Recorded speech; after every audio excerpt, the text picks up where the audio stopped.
Welcome to Short Shifts, a product of the NHL Wraparound podcast. Vic and Neil with you on Friday, the 19th of September, 2025. And we're both coming to you from the retreat in West Yarmouth, Massachusetts, where NHL Wraparound goes to relax during the end of the off season. So here we are together, actually doing this face to face. Yes, and unfortunately not doing it on the beach, which is what we would rather be doing, but a kind of drizzly day here.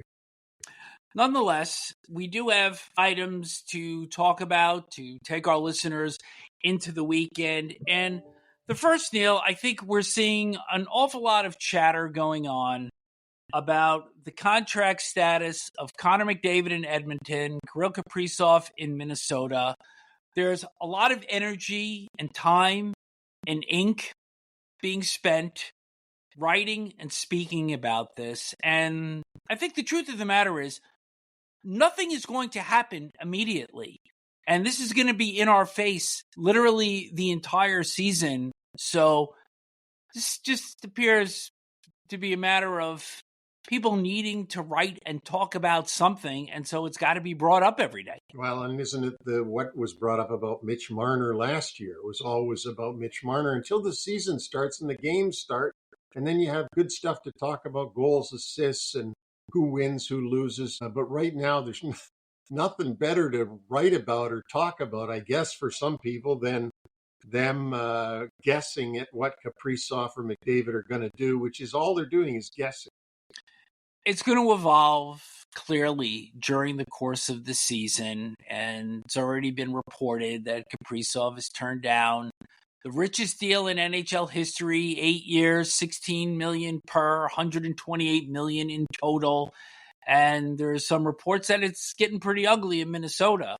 But the reality is nothing's going to change in the immediate. Whether he gets traded at some point, something happens with McDavid regarding his extension, I just don't want it punching me in the face every day of the week. As we said, there's nothing better to talk about right now than speculation on superstars and when they're going to sign their contracts.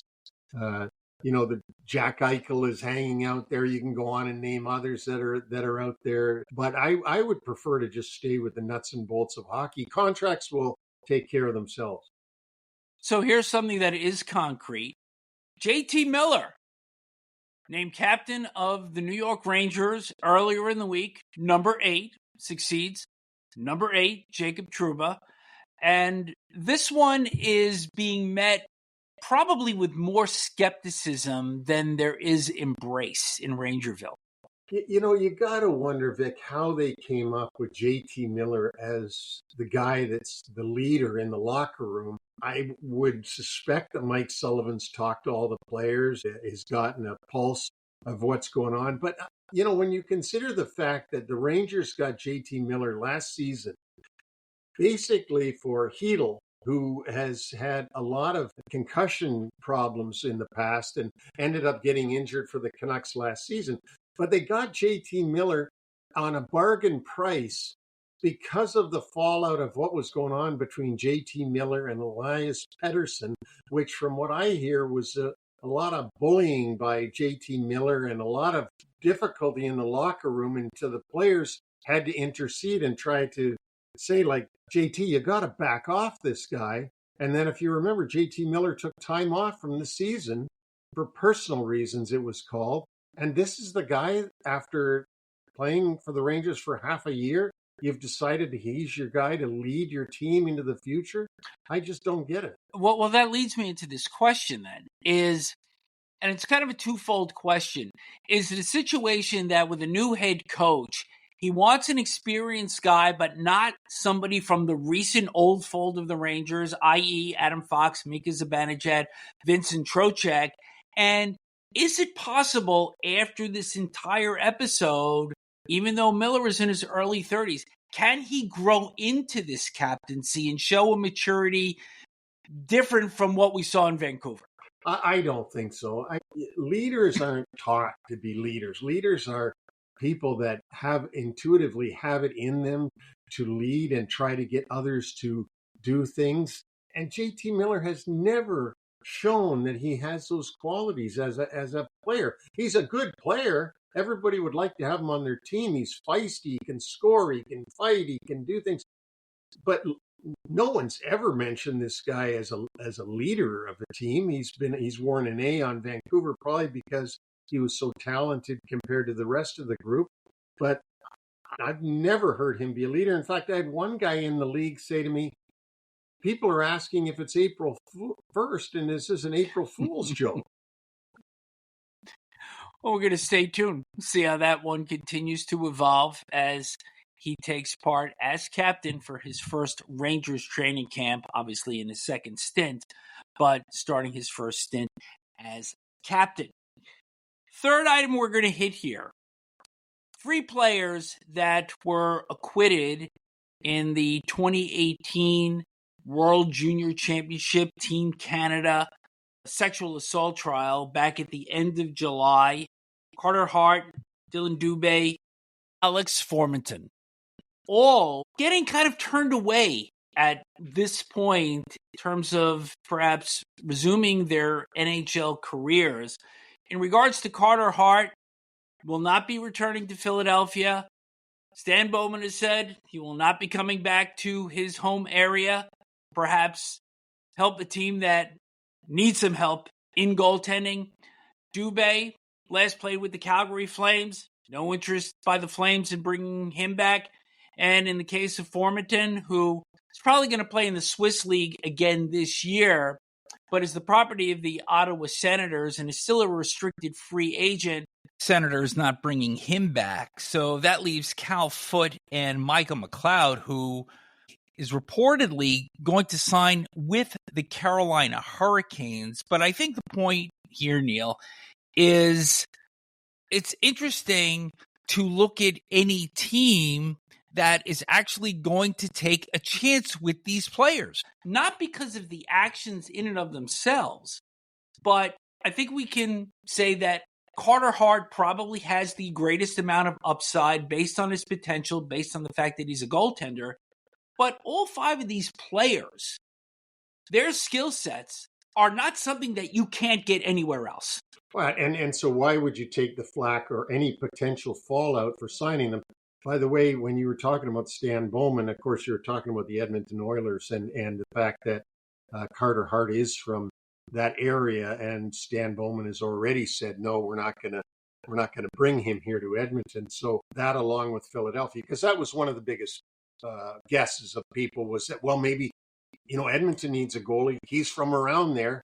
Maybe they'll sign him. And my first thought was, well, does Stan Bowman want to get into this kind of messy area again like he was in Chicago? As you said, Vic, the biggest point here is these aren't players that you can't replace with other players. These are replaceable parts. They're not people that you can't replace or that you can't get on the open market somewhere else with some other name, with some other history behind it.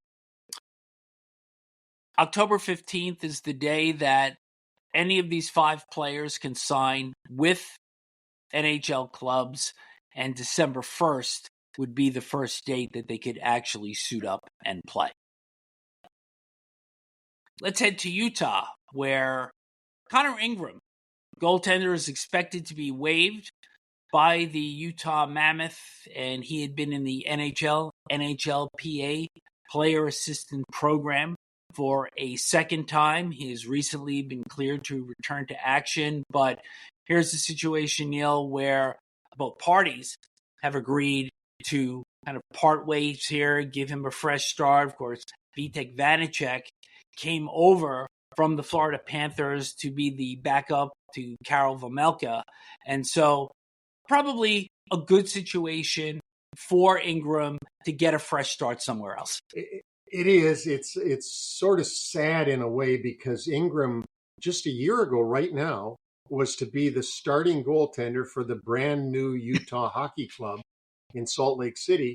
And that didn't turn out to be the way it was all season, as he went into that assistance program. And Vejmelka actually ended up playing very, very well for Utah, earning that starting goalie position. So they went out and got a good backup. could be 1A and 1B in Vanacek, who played in Florida last season, won a Stanley Cup. And so, Bill Armstrong's looking after his hockey club. We don't know what's gone on with Connor Ingram. We don't know what the issue is. So we're not going to certainly surmise what it is. But whatever it is, Bill Armstrong has decided to go in a different direction. And if Connor Ingram does not get claimed on waivers, he will go to the American Hockey League, according to Bill Armstrong.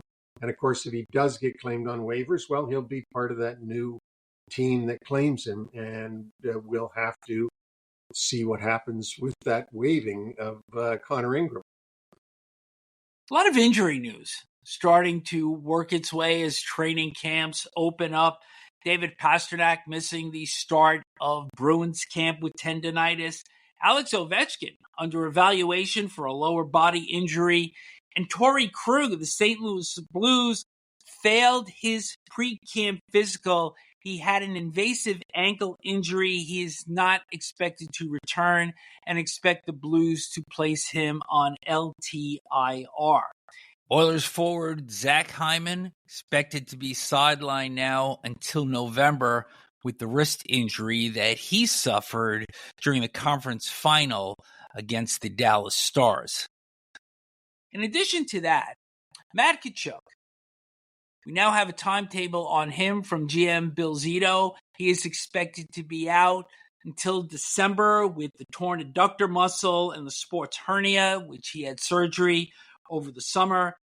And Tomas Nosek, fourth line forward, expected to be sidelined for several months following knee surgery for an injury that happened during the offseason. But perhaps you could look at the upside of this for both of these players and the Panthers in general. They're absolutely a playoff team going for their third consecutive Stanley Cup.